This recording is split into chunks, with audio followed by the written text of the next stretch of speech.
كان زمان ايام الرخص الناس بتشتري الجبنة من البقال. كان البقال ما عندوش حضارة وبيلف الجبنة في ورقة جورنال. سيد افندي ياكل الجبنة ويقرا الورقة اللي كانت فيها الجبنة. بعد سيد افندي ما كل جبنة بقى مثقف.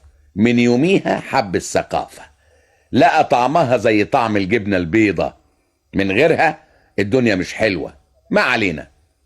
سيد افندي بعد ما بقى مثقف بقت له افكار مختلفة. مراته بتقول له مرة: ايه رأيك في خالتي يا سيد؟ قال لها: لسانها زي السكر. قالت له: يعني ايه؟ قال لها: يعني لسانها حلو لكن مؤذي.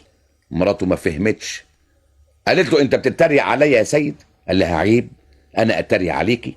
انت معلوماتك ناقصة. السكر حلو ولا مش حلو؟ قالت له: حلو. قال لها: تعرفي انه مؤذي ولا مش مؤذي؟ قالت له: السكر مؤذي في ايه؟ قال لها: ايوه، ده سؤال وجيه. اول مرة تسأليني سؤال وجيه من ساعة ما اتجوزنا من 40 سنة.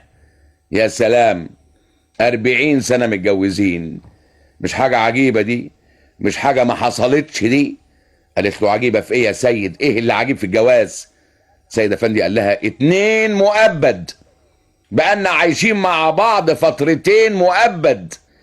المؤبد اللي بياخد حكم مش بيقعد 20 سنة؟ قالت له: اه. قال لها: خلاص، انا خدت حكمين، قعدت 20 سنة و20 سنة وراهم. صبر عظيم، صبرت ونلت صحيح. مرات سيد افندي قالت